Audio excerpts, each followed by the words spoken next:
Hamas आतंकियों के खिलाफ इजराइल का एक्शन लगातार जारी। दक्षिणी इजराइल से गाजा पट्टी के ऊपर दिखा काले धुएं का गुब्बार।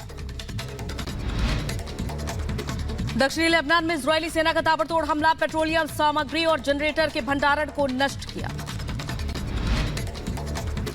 इजरायली सैनिकों ने गाजा पट्टी में युद्ध की तस्वीरें जारी की हैं। 646वीं ब्रिगेड के सैनिकों ने मिशन पूरा करने का दावा किया।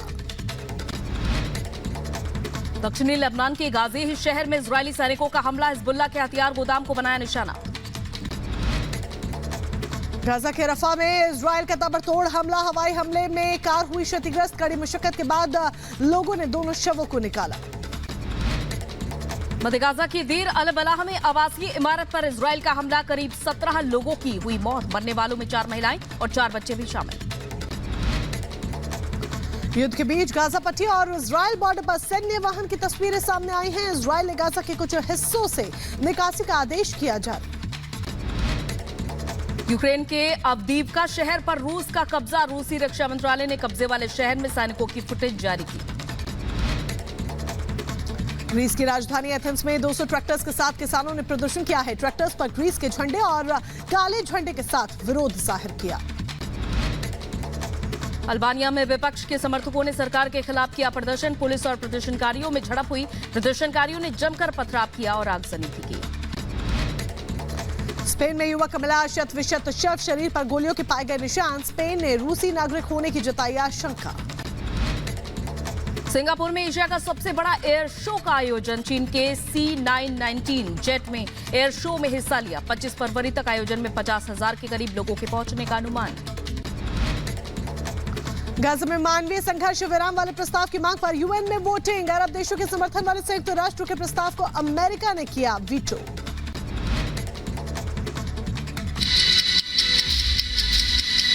तो मॉर्निंग स्पेशल की शुरुआत करते हैं इन 5 बड़ी खबरों के साथ जो हम आपकी टीवी स्क्रीन पर रख रहे हैं। फिलहाल आज रायसीना डायलॉग के 9वें संस्करण का पीएम नरेंद्र मोदी उद्घाटन करने वाले हैं, जहां पर ग्रीस के प्रधानमंत्री मुख्य अतिथि होंगे। तो वहीं उपद्रवियों की खैर नहीं है, ये साफ तौर पर गृह मंत्रालय ने कह दिया है पंजाब सरकार को कि उपद्रवियों पर कार्रवाई करे सरकार। शंभू बॉर्डर पर आर पार देखने को मिल सकता है, क्योंकि लगातार किसान दिल्ली कूच को अड़े हुए हैं। तो वहीं शराबी बोल पर संग्राम मचा हुआ है और यूपी में गठबंधन में गांठ, यानी कि सपा और कांग्रेस में यहां पर दरार नजर आ रही है। तो ये वो 5 बड़ी खबरें हैं जो दिन भर आज सुर्खियों में रहने वाली हैं। इनसे जुड़ी तमाम अपडेट्स हम आप तक पहुंचाएंगे। और सबसे पहले बात रायसीना डायलॉग की कर लेते हैं, जहां पर प्रधानमंत्री नरेंद्र मोदी आज 9वें रायसीना डायलॉग का उद्घाटन करेंगे, जिसमें ग्रीस के प्रधानमंत्री मुख्य अतिथि के रूप में शामिल होंगे। देखिए 1 मिनट में पूरी खबर। वैश्विक कूटनीति विमर्श का एक बेहद महत्वपूर्ण मंच बन चुके रायसीना डायलॉग के इस वर्ष के आयोजन की शुरुआत प्रधानमंत्री नरेंद्र मोदी करेंगे। पीएम मोदी आज रायसीना डायलॉग के 9वें संस्करण का उद्घाटन करेंगे। 9वें रायसीना डायलॉग के मुख्य अतिथि ग्रीस के प्रधानमंत्री कायरियाकोस मित्सोताकिस होंगे। 15 वर्षों के बाद ग्रीस के किसी नेता की भारत की पहली द्विपक्षीय यात्रा होगी। आखिरी बार साल 2008 में ग्रीस के प्रधानमंत्री भारत दौरे पर आए थे। भारतीय विदेश मंत्रालय और ऑब्जर्वर रिसर्च फाउंडेशन के इस आयोजन के पहले सत्र में भारत और आर्मेनिया के रिश्तों के भविष्य व संभावनाओं पर चर्चा होगी। 9वें रायसीना डायलॉग में 100 से अधिक देशों के प्रतिनिधि भाग लेंगे, जिनमें मंत्री, पूर्व राष्ट्राध्यक्ष और सरकार के प्रमुख, सैन्य कमांडर, उद्योग के कप्तान, प्रौद्योगिकी नेता, शिक्षाविद, पत्रकार, रणनीतिक मामलों के विद्वान, विशेषज्ञ शामिल होंगे। 9वां रायसीना डायलॉग 23 फरवरी तक चलेगा। Bureau report, Republic Bharat. और आगामी लोकसभा चुनाव को लेकर बीजेपी ने अपनी ताकत झोंकनी शुरू कर दी है और इसी के चलते बीजेपी के राष्ट्रीय अध्यक्ष जेपी नड्डा मुंबई के 2 दिवसीय दौरे पर जाएंगे, जहां पर वो लोकसभा चुनाव को लेकर मंथन करेंगे। देखिए 1 मिनट की पूरी रिपोर्ट। बीजेपी के राष्ट्रीय अध्यक्ष जेपी नड्डा आज से मुंबई के 2 दिवसीय दौरे पर रहेंगे।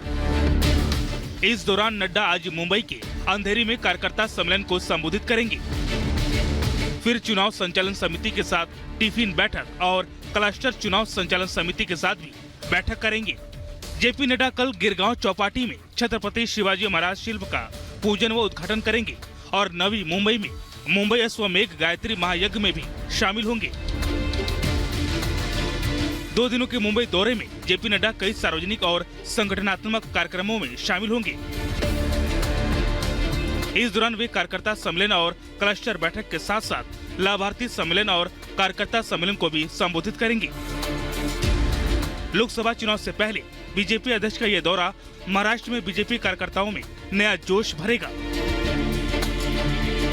Bureau report, Republic Bharat. प्रधानमंत्री बनने का सपना देखने वाले राहुल गांधी कांग्रेस के युवराज अक्सर अपने बयानों के कारण बेहद चर्चाओं में रहते हैं, लेकिन यूपी में अपनी न्याय यात्रा के दौरान तो राहुल गांधी ने मानो जैसे हद ही कर दी। रायबरेली में यात्रा पहुंचते ही एकाएक राहुल के सुर बदल गए और फिर उन्होंने क्या कुछ कहा, इस रिपोर्ट के जरिए देखिए।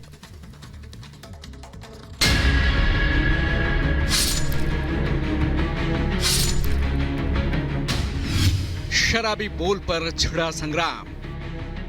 यूपी का भविष्य रात को शराब पिए नाच रहा है, डांस कर रहा है नशे में।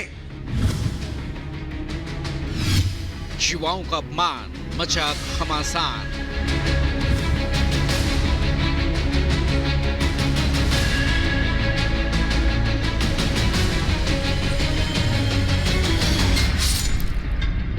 राहुल गांधी के मन में उत्तर प्रदेश के लिए कितना विष भरा है, वो उनकी इस अभद्र टिप्पणी से व्यतीत होता है। बिगड़े बोल, राहुल का सेल्फ गोल। अब बताओ, मीडिया में कोई नहीं, सबसे बड़ी कंपनियों में कोई नहीं, कोर्ट्स में कोई नहीं, तो मौर्य जी तेरे आदमी है कहां? कहीं नहीं हो। 2024 लोकसभा चुनाव की रणभेरी बजने की वाली है। सभी पार्टियां अपनी अपनी जीत का दम भर रही हैं। कोई जनसभा तो कोई यात्रा के जरिए लोगों के बीच पहुंचकर वादे और दावे कर रहा है। कांग्रेस के युवराज राहुल गांधी भी इस समय यूपी में न्याय यात्रा निकाल रहे हैं। हालांकि उत्तर प्रदेश में अपनी यात्रा के बीच उन्होंने यूपी के युवाओं को ही नशेड़ी बता दिया। सुनिए राहुल ने क्या कहा। मैं वाराणसी गया, वाराणसी में देखा मैंने रात को बाजा बज रहा है, ठहर जा, बाजा बज रहा है, वहां पे शराब पिए सड़क पे लेटते हुए बाजा बज रहा है। यूपी का भविष्य रात को शराब पिए नाच रहा है, डांस कर रहा है नशे में। तो सुना आपने, वैसे ये कोई पहली बार नहीं है जब राहुल ने कोई विवादित बयान दिया हो। राहुल और विवादित बयानों का ये नाता बहुत पुराना है। अभी मंगलवार को ही राहुल अपने एक विवादित बयान के चलते सुल्तानपुर के एमपीएमएलए कोर्ट में पेश हुए, लेकिन उसके चंद घंटों बाद ही रायबरेली में यूपी के युवाओं का अपमान करते हुए उन्हें शराबी बता दिया। जरा सोचिए, जिस राज्य में अपनी पार्टी को मजबूती देने के लिए कांग्रेस के युवराज यात्रा निकाल रहे हैं, उसी प्रदेश के युवाओं से कुंठित नजर आ रहे हैं। अब अपने इस बयान को लेकर राहुल घिर गए हैं। बीजेपी ने इस बयान को लेकर राहुल को आड़े हाथ लिया है। राहुल गांधी के मन में उत्तर प्रदेश के लिए कितना विष भरा है, वो उनकी इस अभद्र टिप्पणी से व्यतीत होता है। काशी की पुण्य भूमि के बारे में और उत्तर प्रदेश की युवा पीढ़ी के बारे में जो अपशब्द राहुल गांधी ने कहे हैं, तो मैं तो कहूंगी कि कांग्रेस पार्टी का भविष्य अंधकार में है। राहुल गांधी जी, ये युवा पीढ़ी आपको गिनती करने लायक भी नहीं छोड़ेगी, शून्य पे पहुंचाएगी कांग्रेस को उत्तर प्रदेश में, और उसके बाद आपके